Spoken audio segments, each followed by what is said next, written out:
Ассалаумағалейкум, құрметті ханымдар мен мырзалар, қалдарыңыз қалай? Бүгін бізде тікелей эфир. Тікелей эфирдің қонағы Ақбота ханым. Нұрсұлтан қаласынан 4 үйге қалай қол жеткізгенін баяндап бізге толық ақпарат беретін болады. Бүгін ерекше тікелей эфир болатын болады. Саламатсыз Жәмилә ханым, қалыңыз қалай? Ассалаумағалейкум бауыржан, қалың қалай?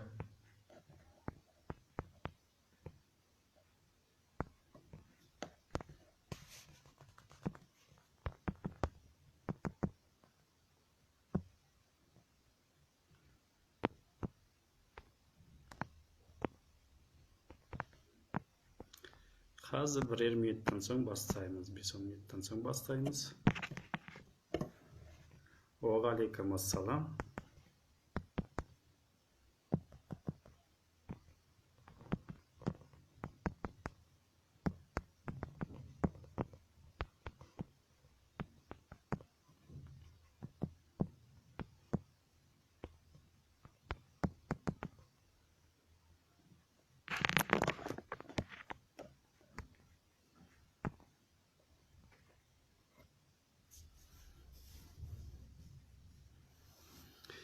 Қазір 5-10 минуттан соң бастаймыз. Басталғанша сұрақтарыңыз болса, сұрақтарыңыз қоя берсеңіз болады. Пока Ақбота ханым 4 үйге қалай қол жеткізгенін бүгін анықтап білетін боламыз. Біздің кооператив Бесвей Union KZ арқылы. Ассалаумағалейкум әке, қалыңыз қалай? Біздің кооператив арқылы 3 мемлекеттен баспаналы болады: Қазақстан, Ресей және Қырғызстаннан. Өзіңіздің қалаған үйіңізді, үйді өзіңіз таңдайсыз, кез келген қаладан. Қалаған таңдаған үйіңізді біздің кооператив сол алып береді. Қандай шарттары бар, алу үшін не істеу қажет, сол туралы бүгін ақпарат беретін боламыз. Біреулер бір үйге, екі үйге қол жеткізе алмай жүрсе, Ақбота ханым бір емес 4 үйге қалай қол жеткізгенін бүгін білетін боламыз. Соның құпиясын біліп, Алла бұйыртса, осы жылы, келесі жылы сіздерде 4 бөлме немесе 4 квартираға қол жеткізудің мүмкіндігін алатын боласыз. Сұрақтарыңыз болса қоя берсеңіз болады. Саламатсыз Эльвира ханым, қалыңыз қалай? Денсаулығыңыз қалай? Бүгінгі тема у нас: как приобрела 4 квартиру наша Ақбота. Адия, так, Эльвира, Марат, қош келдіңіздер.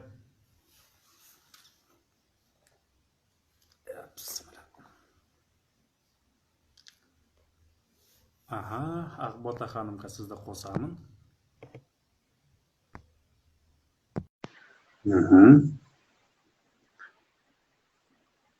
Мен даусым қалай, барлығыңызға анық естіліп тұр ма? Естіліп тұрса, плюсті бассаңыздар болады, естілмесе минус деп. Саламатсыз Ақбота ханым, қалыңыз қалай? Ассалаумағалейкум. Рахматуллахи ва баракатух. Оразаңыз қабыл болсын. Амин, амин. Денсаулығыңызға Взаимно. Өздеріңде. Қалай ораза? Рахмет, керемет, ораза керемет ұстап жатырмыз. Аз ғана қалды, шыдаймыз. Жылдағы оразадан ерекше. Да, жылдан жылға ерекше. Бүгін осы жыл ораза дейтін барлықтарына өте ерекше болып жатыр. Үйлерінде қатты шаршамай, жұмысқа барып, қатты ауыр жұмыс жоқ ондай. Карантинге байланысты ерте қайтады. Сондықтан осы жылы өте жеңіл болып жатыр деген ойдамын. Мен өзіме, өз көзқарасым бойынша мен үшін өте жеңіл. Енді кешеден бері қаншама адамдар хабарласып жатыр. Қалай біреулер бір екіге қол жеткізе алмай жатса, Ақбота ханым қалай бір емес 4 үйге қол жеткізіп жатыр деген үлкен сауалнамалар, сұрақтар көбейіп жатыр. Енді өзіңіз туралы өтсеңіз, қай қаладан боласыз, қай өңірден? Ол кооперативке келуіңіздің себебі не болды? Келетін кезде қандай минустарға жолықтыңыз? Сол туралы баяндап өтсеңіз бастапқысы. Таныстықпен бастасақ. Құрметті қауым, құрметті қазақстандықтар, бауырларым, оразамыз қабыл болсын. Ниеттеріңіз, амалдарыңыз, жасаған амалдарыңыздың бәрі қабыл етсін, еселенсін. Ал Қайрат, қайырлы кеш. Менің атым Ерімбетова Ақбота. Тағай қызымын. Осы Нұр-Сұлтанның тұрғынымын. Нұр-Сұлтан қаласының тұрғынымын. 2005-тен бері тұрамын. Үй мәселесіне келсек, бізде Қайрат, білесің, не дінде пайыз болмайды, анау болмайды, мынау болмайды деген шектеулер. Харам деп жатады. Ол уже харам деп жатады. Соны осы 2015 жыл маған осы жайлы, осы ақпаратты маған қазіргі шақырған, маған осы ақпаратты жеткізген Жану Қалижар қызы айтқан болатын негізі 15 жыл. Соның жаңағы түбіне түспейміз ғой, өзімізді ақылдымыз деп санаймыз. Сонда жаңағы жарайды, ары қарай түсініп алайын, түбін білейін, бұл харам ба, харам емес па демейміз ғой, ақылдымызда. Жоқ, ары қарай жалғастырмай қойыңыз, бұл нәрсені айтпаңыз, маған керек емес, ондай нәрсеге мен бармаймын деп. Ол кезде мен кірген уақытта 0,6% болатын, пайызбен қайтаратын заманда. Сосын жарайды деп мені екеуміздің неміз жақсы болған қарым-қатынасымыз. Ол ары қарай қозғаған жоқ. Қанша рет жолықсақ та, ол жағдайда ол ақпаратты қайталамайтын. Өзім бір 2 жыл өткеннен кейін қайтадан өзім қоңырау шалдым. Жану апай, қалыңыз қалай? Мен осы үй туралы айтып едіңіз бе? Себебі менің тұратын үйімде, менде өзімде 4 бала бар, 4 немерем бар. Жаңағы бір үйде, білесіз ғой, 2 бөлме болса да, 3 бөлме болса да, дәретханасы біреу ғана болатын болса, ол жаңа 2-3 бөлмесі бар екен, білінбейді. Оны кезекке тұрасын, күніне біреу сабаққа кетеді, біреу жұмысқа кетеді дегенде, үйде жаңағыдай анау мама айтыңызшы шықсын, мама айтыңызшы ана болсын, мен арқылы барлығы айтады. Сонда бүкіл дәретхананың да мәселесін өзім шешетін болып кеткен ба деген оймен 2,5 жыл тұрдық бірге келінмен. Сосын жоқ, бұл бір шешімі бар шығар дедім да. Іздей бастаған кезінде осы ақпаратты кезінде Қалижар қызы маған айтқан кезде сол есіме түсті. Сосын өзім іздеп тауып алдым, жолықтым. Сосын 0%-бен алуға бола ма деген кезінде, иә, болады деді. Сосын ай сайын 500.000 теңгеден жинадым. Март айында 17 жылдан бастадым. Марттың 14-нен бастап ақша салдым.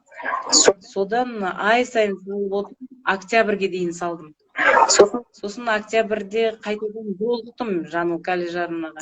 Сіз маған осы дұрыс ақпарат беріңізші. Бір көп үй алуға бола ма? Жаңағы бірнеше үй алуға бола ма? Бұл қашанғы күтем? Бұл күтетін уақытысы бар ма? Бұл осылай жүре береміз ба? Бұл қай уақытта жинап болам деген сияқты. Бірақ 0%-бен алатын шарты былай тұғын, 500.000 теңгеден жинау керек болатын айына. Ол кезде шарт қиындау болатын. Жаңағы 0%-бен алатын болсаң, 500.000 теңгеден жинау керек болатын. 1 жыл бойы жинайсың, сосын барып кезекке тұратын. Сосын айтты, мынандай осылай істесең, бірнеше үй алуға болады. Бұл жерде үйдің алуы шектеуі жоқ деді. Қалағаныңша ала бересің. Бастысы 35%-ың болу керек деді, кезекке тұру үшін. Кезексіз алуға да болады. Олдарын түсіндірді. 1 жетінің ішінде үйімді саттым. 1 жетінің ішінде машинамды саттым. Негізі машинаны үйімде қатты жақсы көрем. Өзім машинасыз жүру қиын сияқты мен үшін. Мен сол машинаның ішінде өмір сүре берсем де көңілім не қылмайды, бұзылмайды мен. Сосын 1 жетінің ішінде саттым да, мен Жану Қалижар қызынан басқа ешкімді көрмеппін негізінде. Ешкім маған ондай ақпарат бермеген.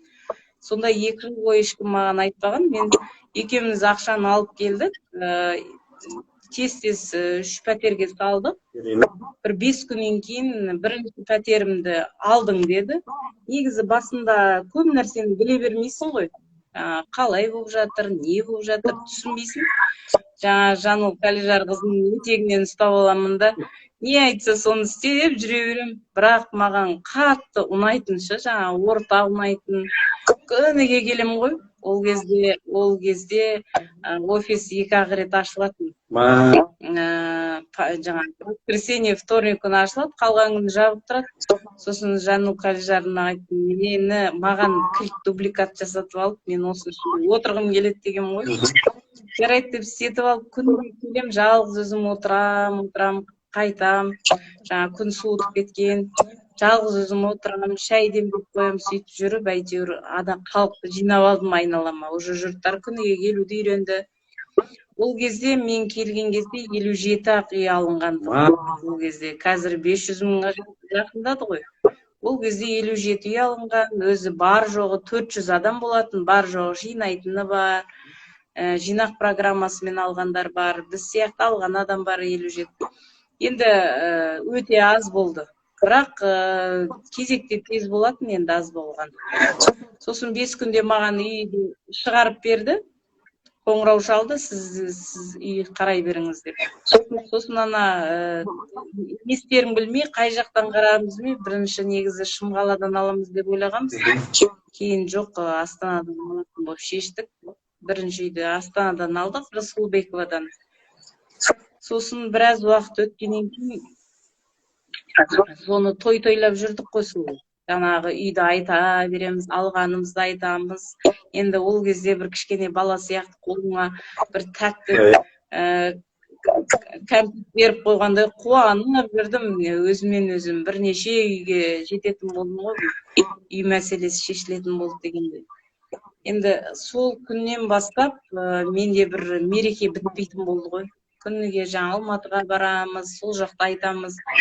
Көп дос арттым бұл жерден, көп бірге істейтін әріптестер арттым. Сол сөйтіп жүргенде 9 ай өтіп кетті. 9 айдан кейін екіншісін алдым, үшіншісін алдым. 9 ай 3 апта дегенде мен үшіншісін алдым. Сосын қарасам, төртіншісіне де жинақ программасымен жинай берейін деп ойладым. Сол төртіншісін жинап жүрген кезінде апрельдің 4-іне төртіншісін алдым ғой, сонда 1 жылдың ішінде алғаным болады. 1 жылда 4 үй? 4 үй, иә. Ол негізі бұл жерде шектеу жоқ. Бірден 4 үй аласың ба, бірден 10 үй аласың ба, оған ешқандай кедергі жоқ, ешқандай ешкімде негізінде қуанады. Сен неше үй алсаң да. Осы бізде тағы бір әйел бар, 6 үй алған. Өткенде бір видеосын көрдім. Ресейде 34 үй алған адам бар екен. Саған 34. Жаңа 6 үй. Иә, ол кісі бұрыннан пәтермен айналысады екен, жаңағы жалға береді, жаңа тәулікке беретіні бар екен. Өзі соғыл жақын бизнесі болған екен, жаңа 34-ін бірақ алыпты дейді. Ол кісіні көрген жоқпын, ресейден жаңа біздегі 6 үй алғанды, иә, бұны танимын да, сөйлесіп жүрген. Күшті. Ал енді жаңағы алған 4 үйіңіздің бағалары қандай? Бірінші, 2, 3, 4 үйдің бағалары қандай?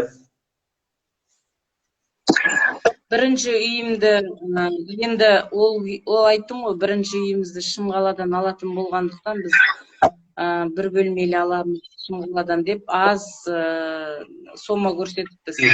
Бірақ үстінен қосып, осы Астанадан алдым, айына 16 000 теңге төлеп отырдым. Сол үйімді Қайрат мен полностью сатып алдым. Иә. Болды, түгел құтылдым, 9 айдың ішінде түгел құтылдым, енді құйып тастадым да, өзіме қаратып алдым. Сосын екінші үйді мына Б-групп ЖК Созвездие деген бар. Тұрғын үй ЖК Созвездие, сол Ұлыдамада Б-групптың үйінде отырам. Мынау терезеден көрінетін көріністің керемет болғандығынан бір көргенде, бірінші үйімді қарадым да, сразу осыны алам дедім, болды. Себебі мына қаланың көрінісін айтып жеткізе алмай, мен оны көп видеоларда көрсеткен, оның көрінісін. Сосын екінші үйді жаңағы қай жақтан алатын артынша келді ғой, үшіншісі. қай жақтан алам, анда алам ба, мында алам ба деп жүрген кезінде өзім ойладым. Мына бізде айтады ғой, золотой квадрат деп, жаңағы сол жағалауда. Сол жерден алғанды дұрыс көрдім, себебі оң жағалаудан 2 бөлмелі алуға болатын еді ол ақшаға. Сосын мен сол жағалаудан алайын енді. Бәрін бала шағама былай айтсам ғой, мына сенікі, мынау сенікі деп. Жаңағы қызым айтсам, мынау сенікі деп. Соған оң жағалаудан алайын ба, сол жағалаудан алайын ба деп қызымнан сұрадым. Мен қызым жасы ол кезде 14-те тұғын. Деп едім, маған сол жағалаудан деді. Сосын жарайды, бұл не дедім, осы соның шешімімен мен сол жағалаудан іздедім. Жәнібек Керей көшесі бар ғой, сол жердегі Жәнібек Керей 9-дан алдым. Тура Ануар супермаркетіне қарама қарсы. Енді золотой квадрат, ол мынау керуенге жақын жер. Оған мен 67.700 теңге төлеймін. Мына қазір тұрып жатқан, қызымыз екеуміз тұрып жатқан үйде 65.000 теңге төлеймін. Бұл жердегі осы 4 үйімді есептесем, жаңағы үстіндегі жаңағы біздің ақысын береміз ғой, жаңағы бухгалтерлердің ақысы бар, юристердің ақысы бар, жаңағы консультанттардың қазақ үйрететіні бар. Осының бәрінің ақысы 4 үйге 5 миллионды құрайды екен 10 жылда. Жаңағы налогы бар, бәрін есептесем 4 үйге 5 миллион жаңағы несін есептегенде жаңағы налогты да төлейміз ғой. Бәрін есептегенде 5 миллионды құрайды екен. Ал алған үйлерім 16 миллион қалдым, 12,5 қалдым, 10 миллион қалдым, тағы 4-шісін 10 миллион қалдым. Барлығына негізі математика маған өте жақын. Отыраға есептеймін ғой. Қанша болды, не болды. Сосын астам үйдің переплатасы 4 үйдікі сонда 5 миллионға жол шығып тұр ма? Еще бұл жерде процент жоқ, қызмет. Керемет. Ал енді Ақбота тек қызмет ақысы ғой ол. Бухгалтерлер 10 жыл бойы біздің жұмысымызды атқаратын юристтің соншалықты жұмысы адалдығын мен осы 4 үйді шығарған кезде айттым, оның әрбір әрібіне, әрбір санына, үтір нүктесіне жауап береді екен. Ол бүкіл жерде сенімен бірге юрист жүреді. Ол өте керемет нәрсе екен. Қасында еркелеп қол қойып жүргенің болмаса, қалған бәрін юристтер істеп отырады екен.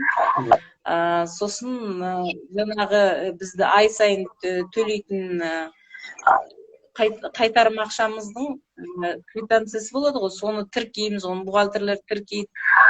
Енді бұның бәрін отчеты бар деген сияқты кәдімгі үлкен организация ғой, жаңағы бір механизм дей ма, тоқтамайтын механизмге айналды ғой. Қазір өткенде есептесек, біздегі финансовый отчетты да өзіміз жасаймыз ғой, осы алатын пайщиктердің өздері жасайды. Сонда 6 миллиард қалды бізді жойды. Осы уақытқа дейін. Сонда ол ақша қайтарым ақша. Бүгін кіріп тағы қуандым. Бір адам, біздегі 25 адам толық төлеп өз үйлерін қайтарып алған еді ғой. Осы 500 адамның ішінде. Соны бүгін тағы біреу толық төлеп өзіне аударып алды. Бүгін көріп қуанып қойдым. Өте жақсы. Өте керемет. Ал енді Ақбота ханым, сол кооператив бойынша қысқаша бір информация берсеңіз, кооператив қандай, қалай жұмыс істейді, және адамдардың осы біздің кооперативке кіруіне, то есть не үшін кіру қажет. Сол туралы ақпарат. Ретімен айтайын, сіздің біріншіден банктен айырмашылығы, ол банкте сізде не керек болатыны. Бірінші документ жағы дейміз ғой, құжаттарыңыздың барлығы түгел болу керек. Сізден талабы жоғары ол банк. Сосын бір үйді аларсың банкте мысалда, ал бізден қанша үй алам десең де болады. банк бір үй бергеннен кейін екінші үйді бермейді ғой бір адамның басына. Ол жаңағы өзіңнің табысыңды көрсетуің керек, оның бәрін дәлелдеу керек деген сияқты. Психологтың да справка деген сияқты. Біздегі бірінші тиімдісі бұл жерде бір біздің удостоверениемізбен кіреміз. Сол ең маңызды. Сол біріншіден осы 3 жылдан бері бірнеше де емес, осы 3 жылдың ішінде қаншама адамды көз жасы ағып, ешқандай банктен аламай, 10 жылдап, 20 жылдап үй аламайтын адамдарды көрдім. Мен Ақтөбеде 18 күн жұмыс істедім. 18-дің ішінде бір 63-тегі келген шал келді. Өмірінде үйі болмаған екен. Өзінде 4 қызы бар екен. Сол үлкен қызым күйеуге де тиіп кетті. Бір бөлмелі үйде аламадым дейді. Мен соларды қараймын да, ол охранник болып жұмыс істейді екен, күзетші болып. Сонда оның айлығы ешқандай сәйкес болмағандықтан ол ипотеканы да көтере алмайтын болғаннан кейін үйде аламайды. Ол жерде де үйлер арзан емес. Ол жерде 7 миллионнан жоғары. Ескі үйдің өзі 7 миллион. Сосын екіншісі, біздегі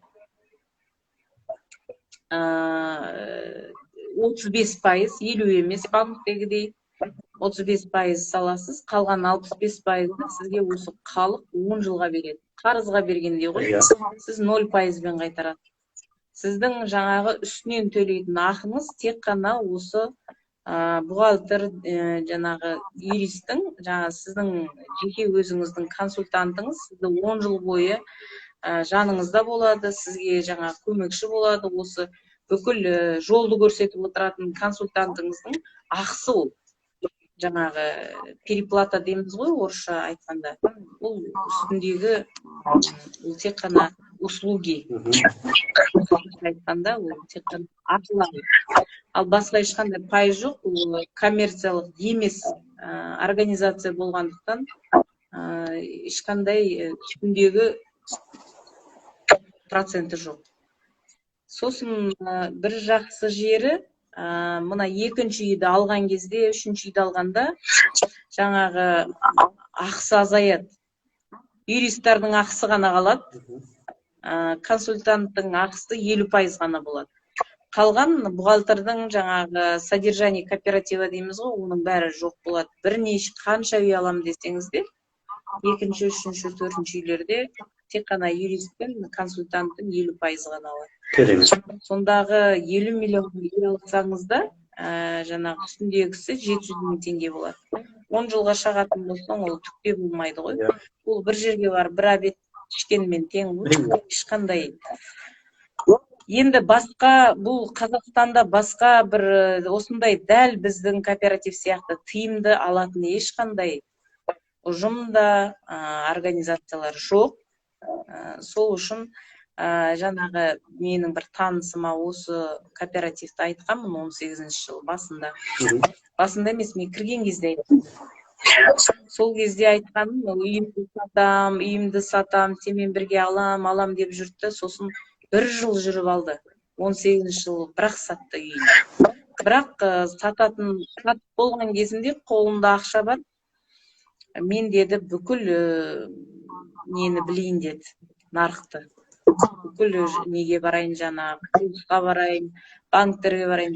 Түгел бәрін аралады ол. Кәдімгідей ат салысып, бір жеті тоқтамай, жаңағы қаланың шеті болсын әйтеуір бір дұрыс 2 бөлмелі алам деп, қолына 7 миллион ұстап алып жүгіріп жүрді. Сосын бір жеткен жүрмейді, бота бұл тек тиімді сенде ғана жарайды онда деп үйге салып 14 миллионға ол Дина деген әйел алды. Мына Жұмабаевадан. Негізі Қайрат мен шақырғандардың ішінде 16 адам алды. Ең жоғарғы сомада алған бір әйел 70 миллион қалды. Не емес пе? Одан кейін жақында... Кешірерсіз сөзіңізді бөлгеніме, жақында бір танхаус па, сондай алды, сіздің бір видеоңызды көріп қалдым, ішінде жүрген егетар. Сол емес пе? Жоқ, пентхаус 50 миллион қалды. 70 миллионға қазір енді Шымкенттен алады. Оған ақша бөлінді, қазір карантин деп өзі босанайын деп отыр да, сонымен жете алмай қалды Шымкентке мына карантиннің несінде. Енді ол үйін анасы іздеп тауып берем депті, іздеп жатыр 70 миллионға. Маша. Оларға ақша бөлініп қойды ғой. 70 миллионға. Ең азы бізде қазір Айсұлтан деген 7,5 миллионға алайын деп жатыр. 70 миллионға үй алып, үстіне төлейтін переплатасын айтыңызшы, біздің сіздің оқырмандар таң қалсын. 70 миллионға үй алып жатыр, үстіне Иә, 70 миллионның переплатасы бір ары кетсе олардың екінші үйі ғой. Сонда бір 3,5 миллионды құрайды. Екінші үй 3,5 миллионды құрайды. Керемет. Екінші үй. Негізі бұны терең білсең, өте керемет. Мына енді бұны халықтың қалауымен құралған ұжым ғой, дұрыс па? Өздері жиналып, бірін-біріне көмектесіп, асар сияқты көмектесіп жатқан. Сонда бүкіл заңды, ішіндегі зияны тиетін заңды пайдаланбайды ғой, бұл өзіміз құрап алған нәрсені. Сол үшін бүкіл заңы халыққа арналған. Бәрі тиімді. Бір күнге дейін қорғалған бұл жерде. 100% мысалы қалаған уағыңда даже үйді алсаң да, уже үйді алып қойған болсаң да, бір өзі бір не дейді андай, қалауың өседі екен.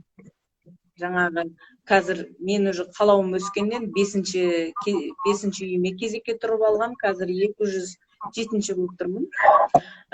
Сонан жаңағы өсе береді екен да, жаңағы екінші келесі үйімнің 50 миллионын қалап тұрмын ғой, 50 миллионға аламын деген сияқты. Сосын 6-шы жинақ программасымен ол да жаңағы кеше ұлым айтады, мен алайыншы. Енді ол да 4 баласы бар ғой енді.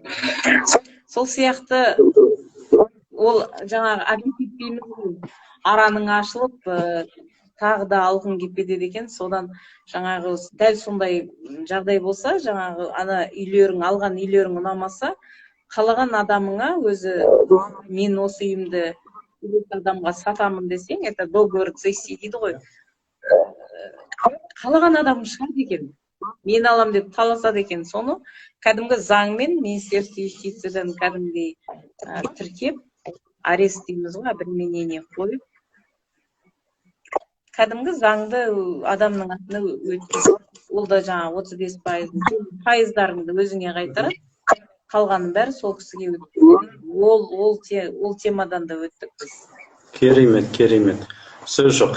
Ақбота ханым, енді қазіргі мысалға көбі кооперативтен қорқады.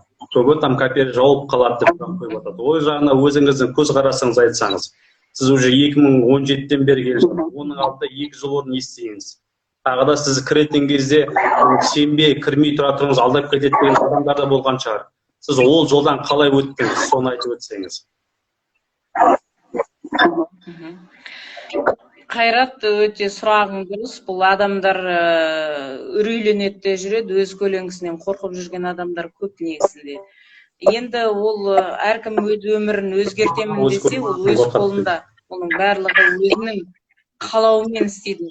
Бірақ мен қысқаша айтып өтіп кетейін, осы тарихымызда 14-ші жылы бізбен қатарласы ашылған кооперативтердің бәрі түгел жабылып қалды. Ол жаңадан ашылғандар, ол 18 жылдан бері жаңадан ашылғандар бар. Оларда біз сияқты оборот жоқ, бізде бірде тоқтаған жоқ. Жаңа айтып өттім ғой, 6 миллиардқа үй алсақ, ол ақшаны біз қайтармаймыз ба? Қайда қайтарамыз, ол жабылып қалса, ол бірінші мәселе. Екіншіден айтып өттім ғой, жаңа механизм тоқтамайды. Күнде кезекке кіріп жатады, жаңа ай сайын жинайтын жинақ программасымен де жинап жатады. Тоқтамайды. Ол жаңағы өзіміздің жеке кабинетімізге кірсеңіз, оның бәрі айдан анық. Біздегі кабинетіміз бар ғой, бәрі көріп отырасың, кім кірді, кім шықты деп. Менің жаңағы балдардың кітабы бар ғой, жатарда оқитын ертегі. Сол сияқты менің ертегім, кіремін күніге кабинетке, адамдарды түгелдеймін, сөйтіп ұйықтаймын, ол әдетке айналды. Күніге кірмесем болмайды. Деңеден құр қалғандай боламын. Мына Қазақстанның халқына негізі қуанамын. ол екінші мәселе. Үшіншісінде бұл халықаралық болғандықтан бізге ресейліктер де көмекке келеді. Қырғыздар мысалы, Қырғызстанда қалып кеткен біздің бауырларымыз бар, қазақтарымыз бар. Олардың бәрі Қазақстанға келгісі келеді. Ал тұрмыстық жағдай бізде жақсы ғой Қырғызстанға қарағанда. Соған бізде көбінесе жұмыс орындары осында аралас құралас болып кетті ғой. Қазір Қырғыздан қыз алады, қырғызға жаңағы қыз береді, қазақтан қыз алады деген сияқты. Көбісі Қазақстаннан алғысы келеді. Бізде қазір Қырғызстан, ресейліктер де, бізде мысалы шекараластар бар ғой.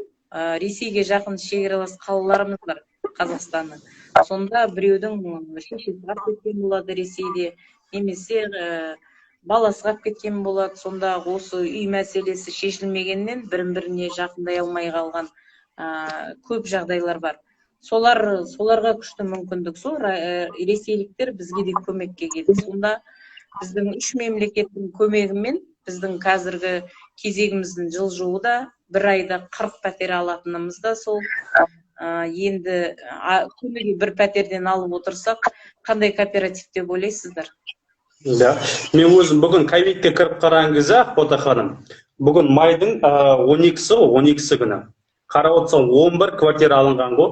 Май айында бүгінгі осы айда 11 квартира, 10 алынған. Мен сөз ойлап отырмын да, карантин деп хабарлап, жариялап жатса да, кооперативтің жұмыс істеуі басқаларға қараған кезде өте жоғары деңгейде. Енді адамдар қазір үйлерін іздеп жатыр, оформление көшті, уже үйлерін іздеп жатыр 10-11 отбасы. Керемет мүмкіндік. Енді Ақбота ханым, ал ертең мысалға үйге төлеп келе жатсыз 4 үйге. 4 үйге қандай мүмкіндік берді? Мысалы, кешіктіріп атсаңыз қалай болады? Әр үйге, мысалға біз айтамыз да, үй алған кезде 9 ай каникул береді деп. Ол бір үйге ғана беріле ме, әлде 4 үйдің каждыйына беріле ме? Сол туралы айтып өтсеңіз. Нені беріледі дедіңіз? Сұрағыңызды қайталаңызшы. Финансовый каникул. Мысалға адам төлей алмай қалса, 9 ай береді, 9 айды 3 айдан пайдалануға болады. Негізі бұл коммерциялық емес организация деп айтып өттім ғой. Бұл жерде заявление жазасыз, сіздің өтінішіңізді, жағдайыңызды айтасыз, өзі 10 жылда 9 рет каникул алуға болады. 3 айдан аласыз ба, 1 айдан аласыз ба, оны өзіңіз білесіз. Біріншіден. Екіншіден, сіздің қайтаратын ақшаңыз, тек қана алған ақшаңызды қайтаратын болсақ, мысалы деймін да, мен қазір 65 мың теңге төлеп отырмын. Ол жаңағы пайщик одан бұрын ол 100 мыңға снимать етті, ол дұрыс па? Ол 65 мыңды міндетті түрде тауып береді. Мен негізі член конференциясының негізі мүшесімін мен. Осы 3569 адамның ішінде 30 адамды сайлаған осы халық өзі. Именно осы мүшелердің өзі таңдағанда 30 адамды. Сонда 5 жылдың ішінде бір адамды шығармаппыз біз. Бір рет жиналыс болмапты. Мына адам төленмей жатыр, мына адамды шығарайық деген бір ретте жиналысқа бармаппыз. Сонда халық өзі түсінеді ғой. Жалға берсең де тиімді. Мен ана Жәнібек Керей дегенді қызым әлі менің жанымда ғой. Содан менің жанымда болғаннан кейін ана Жәнібек Керейдегі үйді жалға берем. Сонда айына мен 100 мыңға берем, оған 67 мың теңге төлем. Сонда айырмашылық бәрібір қалай да болсын, ол төлей алмай қалдым, бірдеңе деген нәрсе жоқ. Ол тек қана алған ақшаны қайтарған екен. Өзі қалтаңа қарап көсілесің ғой, негізі шындап дегенде бар.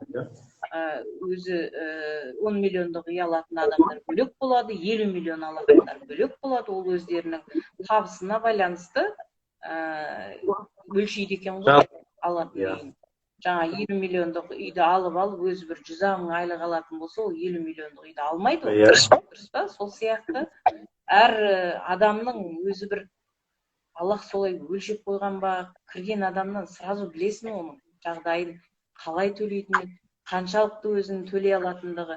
Ол каникул алған адамды көрген жоқпын, мен негізі естіген де жоқпын. Машаллах. Негізінде. Осы уақытқа дейін мен 5 жылдан асты ғой. Керемет. бір ақауды байқаған жоқ шындап келгенде. Тек қана біздегі кезек қой, кезек күткісі келмейтіндігі. Кезектің пайдасы да бар бұл жерде. Кезектің пайдасында, мысалы, банктен 50% құйып, 50% береді, мысалы. Застройщикке де барсаң, жаңағы құрылыс организацияларына да барсаң, оларда бір не береді, мысалы, бейгруппа барсаң, 50%, 35% салсаң, арғарай ай сайын бөліп төлеуге болады, үйіңді алғанша. Бізде де өте мүмкіндік бар. Мысалы, 3,5 миллиондық, 10 миллиондық үй алатын болсаң. Ақпаратыңыз естілмей қалды, құрылыс бойынша айтып жатқан ақпаратыңыз естілмей қалды, соны қайталап жіберсеңіз. 50% саламыз. Естілмей жатыр. Ана құрылыс туралы айтып жатқан ақпаратыңыз естілмей қалды да, интернет кішкене слай болып қалды. Сол жерде 50%. Құрылыс туралы айтатын болсам, мен естіліп жатыр ма, даусым? Керемет. Құрылыс туралы айтатын болсам, мысалы, бейгруппа барсаңыздар, менде ол бейгруптан бірнеше үй алған, бір 7 үй алған шығармын, содан білемін да. Кезінде алып сатып, жаңа кішкентай үйімді үлкейткем солай, негізі, о басында. Бірнеше рет алғанмын сондай. Сол кезде олар жаңағы ең азы, ол кезде 30% құятын болғасын, бірақ құрылыс біткенше 100%-ді құйып бітіруің керек. Ол 1 жылдың ішінде құйып бітіресің, оның 2-ның 1-ның қалтасы көтермейді. Ал банкке баратын болсаң, 50% құясың, сол кезде барып саған үй беріледі, дұрыс. Ал біздегі жағдай 35% салмайсың. Мысалы, 10 миллиондық үй алатын болса, 5 миллион деп заявление жазып, 1 миллион 750 мен кезекке тұрып алсаңыз, кезектен де шығып кетпейсіз. Кезегіңіз келгенше жаңағы ай сайын табатын табысыңыздан құйып, 3,5 миллионға жеткізуге болады. Сонда 10 миллиондық үйге заявление жазып, 10 миллион қалам деп, бізде вариация дейді, заң бойынша 5 миллионға тағы да көтеруге болады. Сонда үйіңізді 10 миллионға алуға осындай мүмкіндік бар да. Кезегіңіз келгенше құр ақшаңыз жатпайды, сіз өзіңіз бастай берсеңіз, ары қарай оны жалғастыруға күшті мүмкіндік та. Мен мысалы, оны вариация дейді. Алматы қаласында өте тиімді. Алматы қаласында клиенті 10 миллионға үй алғысы келеді, бірақ қолында 35 жаңағы 3 миллион 500 мың теңге жоқ. Мен айттым, то же самое. Үйдің бағасын 5 миллионда қойып, 1 миллион 750 мың теңге саламыз. 35%. Естілмей қалды. Менің клиентім Алматы қаласында 10 миллионға үй алғысы келді. 35% болмағасын, 35 миллионды қойдық, үйдің бағасын 5 миллион деп. 5 миллионның 35% миллион 750 мың теңге. Кезекке қойды. Кезек 12 кезек келген 1 миллион 750 мыңның үстіне тағы да 1 миллион 750 мың қосады, ровно 3 миллион жарым болады. Кезегі де келді, үйдің бағасын 5 емес 10 миллионға ауыстырды, 3 миллион жарымда жиналды, 10 миллионға үй алды. Екінші клиентім үй алғысы келеді. 15 миллионды қойды, 5 миллион 250 мың салып қойды. Кезек жақындап қалды, 1 миллион 750 мың үстіне жинап сат, 7 миллион болды, 15 емес енді 20 миллион үй алып кетіп жатыр. Ал банкте ондай мүмкіндік жоқ, ол жағын дұрыс айтасыз. Ешқандай мүмкіндік жоқ. Ол банктың оның мақсаты басқа ғой, банктен үстіндегі пайыз үшін олар, әрине олар үстінен пайыз көру үшін ашылған организациялар. Ал біз үй алу үшін ашылған организация, ол екі бағыттағы параллельный дейміз ғой, ешқандай сәйкестік жоқ негізінде, банкпен ешқандай сәйкестік жоқ организация ғой. Керемет. Енді тағы да бір коммерческий, некоммерческий дегеннің үлкен айырмашылығы, бұл жерде коммерческийлар өздері банкрот жариялайды. Жарияға бере алады коммерческийлар. Біз не коммерческий, не үймен кетеміз, не ақшамен кетеміз. Себебі ортадағы ақшаға ешқандай қол соқпайды. Ол ортадағы ақша тек қана үйге бөлінеді. Ал егерде жоқ, мен үйде керек емес деп өзі бір болады ғой, әртүрлі жағдай бір неше түрлі жақында біздің бір туысқанымыздың ойбай мен айлықсыз қалып қойдым, мен кооперативтен немді қайтып алайыншы, кейін бастаймын, қазір мүмкіндігім жоқ, кредитім көп еді деген еді. бір жетінің ішінде өзінің расчетный счетына ақшаны лақтырып жіберді, вообще қайтарым ақша тез қайтарылады. Иә. Негізі устав бойынша 3 ай, 3 айға күтпейді, 2 айда уже қайтарылады. Менің танысым, Ақбота ханым, менің танысым ипотекадан үй алды Нұр-Сұлтан қаласынан. Сол кісі 5 жыл ма 4 жыл жарым төледі ғой үйге ақша, 4 жыл жарым. Бірақ үйді алған бір 15 жылға алған. 15 жылға ипотекаға. Сөйтіп 5 жылға жақын төлеген жағдайда, үйге төлеген жағдайда. Сөйтіп банкке барады ғой, енді основной долг қанша қалды, қанша төледім деп информация алғысы келіп барса, сондағы 4,5 жылда төлеген ақшасының барлығы основной долг емес, банк ипотеканың проценттерін төлепті. Основной долгты всего лишь айтады жылап тұрып 18 мың теңгесін төлеген ғой. Мен не жыларым, не күлерімді білмедім. 4 жыл жарым бойы сонда үйге төлейтін ақшасын қараңыз. 130 мың теңге 4 жыл жарым бойы сонда төлеп келген основной долг емес, проценттер екен. Еще әлі төлейтінім бар. Сонда айтып отқаным маған 10 жыл бойы основной долгқа 20 мың төлесе, даже 30 мың төлесе, қалған 100 мың теңгесі сонда ол проценттікі де есептеп отқаны ғой. Мен сол кезде таң қалдым.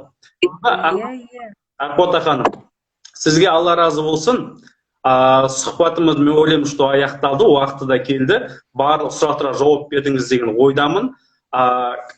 Алла разы болсын, оразаңыз қабыл болсын, довольны, то есть клиенттеріңіз болсын, бизнесте жолыңыз болсын, және алдағы уақытта үлкен жетістікке жетуіңізге, директор болуыңызға, үлкен табыстарға жетуіңізге Алла нәсіп етсін. Ұрпақтарыңыз мың жасасын, оразаңыз қабыл болсын. Осы оқылып жатқан барша мұсылманмен бірге сіздің де дұғаларыңыз барлығы Аллах тағала қабыл етсін. Сізге көп рахмет, уақытыңызды бөліп, келіп, тікелей эфирге шығып, осындай керемет ақпаратпен бөлісіп жатқаныңызға Алла разы болсын. Сау болып тұрыңыз. Амин. Жақсы, қалайық, сау болыңыздар, оразаларыңыз қабыл болсын, финансовый сауатты болыңыздар, есептесеңіздер, өздеріңізді сыйласаңыздар, өздеріңізді жақсы көрсеңіздер, бәрін тауып алуға болады. Барлық мүмкіндік бар. Керемет, Алла разы болсын. Сау болыңыз. Ассаламу алейкум. Ва алейкум ассалам.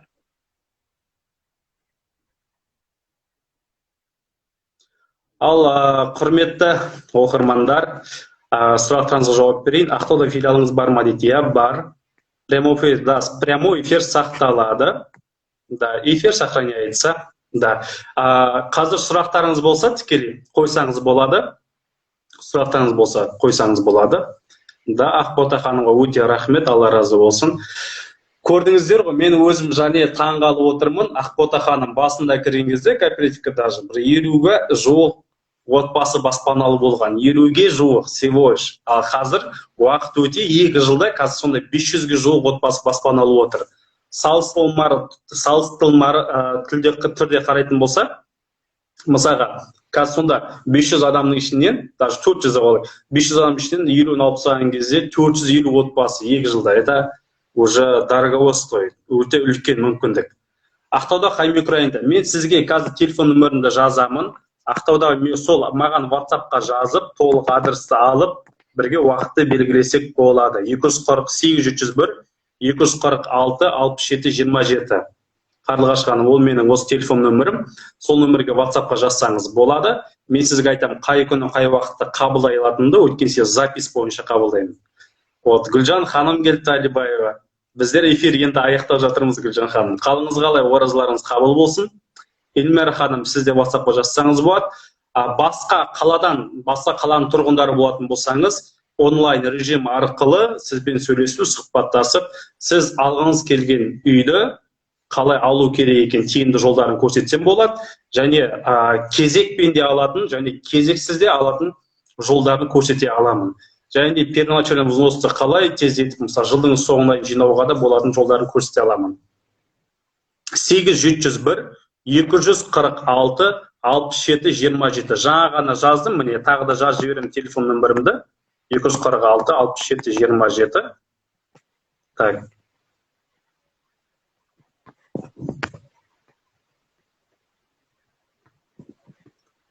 Так, мен қазір жазып берейін, сосын прикрепить етейін.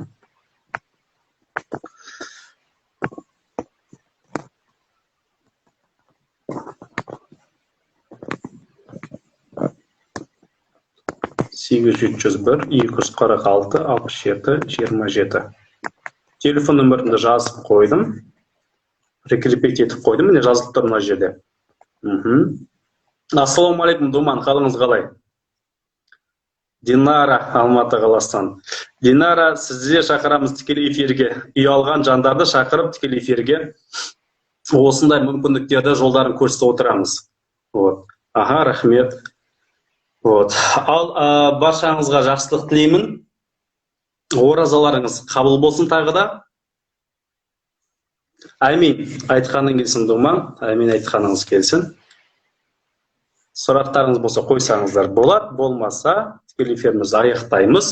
Тікелей эфир сақталады 24 сағат бойы. Бүгін сағат Ақтау қаласы 7-де бастадық, Нұр-Сұлтан қаласы бойынша кешкі сағат 8-де бастадық. Значит, келесі күн ертеңге дейін, ертеңгі сағат 6-7-ге дейін тікелей эфиріміз сақталып тұратын болады. Үлгермеген жандар болса, көрмеген жандар болса, қарап көрулеріңізге болады. Қарап болғаннан кейбір түсінбей қалған сұрақтарыңыз болса, міне астында жазылып тұрған 801 246 67 27 нөміріне хабарласып, толық ақпарат алуларыңызға болады. Күндеріңіз сәтті өтсін, Аллах Тағала баршамызға жақсы күнді нәсіп етсін. Оразаларыңыз қабыл болсын.